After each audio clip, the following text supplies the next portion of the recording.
Shalom, I am Rabbi Howard Wolk. I'm the community chaplain with Jewish Family Service.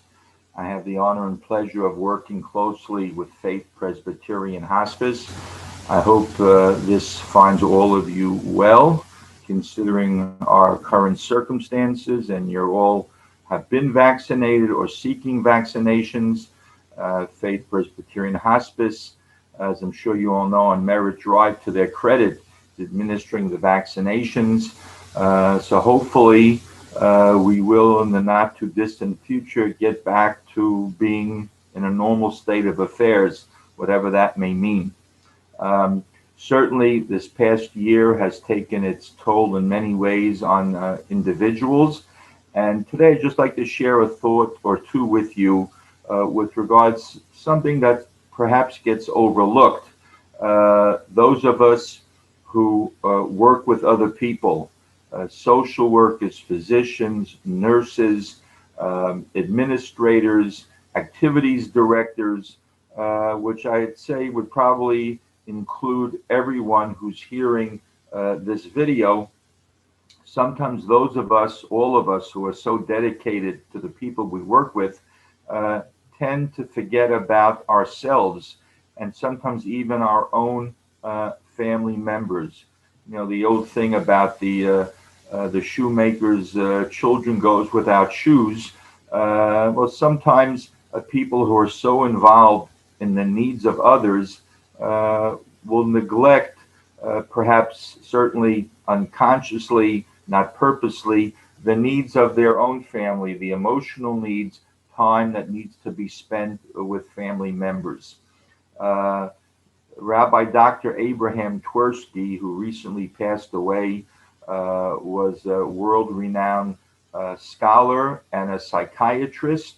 He authored many books on different aspects of his work as a psychiatrist, and he founded a drug rehabilitation center in Yardley, Pennsylvania. He actually years ago co-authored a book with Charles Schulz of Peanuts fame, and the work made up of cartoons, peanut cartoons, and important messages, very valuable. I recommend that you add it to your library. But I remember one of the cartoons in the book, the punchline was, "Who comforts the comforter?" Meaning people who comfort others or help others in times of need. Well, who speaks to them? Who comforts them? Who eases their pain?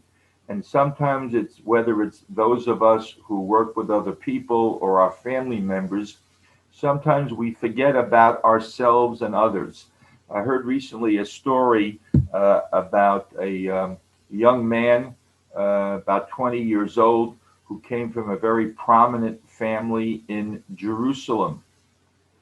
And his family was known for being very charitable, very hospitable, a Jewishly religious family. And one day he basically disappeared, didn't tell his family where he was going, what he was doing, and all-out search was fruitless. The family then turned to someone, actually to a rabbi who had some success dealing with teenagers and young adults who were going through difficulties. Somehow this rabbi was able to find out through his sources that in fact the young man went to India, and the rabbi then followed him to India and was able to find him. And the rabbi said to him, "Why did you leave your family? Your family has such a wonderful reputation. They do so much for the community. Every Sabbath meal, they have 15, 20 guests at the table. They're concerned with the needs of others. Why would you leave them?" And the boy's response was, "Yes, my family is concerned with the needs of others. They'll invite people who do not have a place to eat.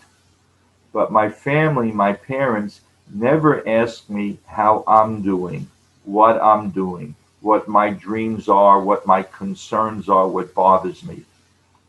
And the rabbi obviously realized the boy was right. Eventually, the boy was reunited with his family, but the rabbi told the family that at least twice out of each month you may not have any guests at your Sabbath table. You have to focus on your children. So sometimes in our zeal, in our commitment and dedication to do good for others, we forget about our own needs and the needs of our family. And perhaps this may be even more true during the COVID pandemic. We sometimes have to look inward as well as looking outward. Best of health to everyone. Thank you for your attention, and shalom.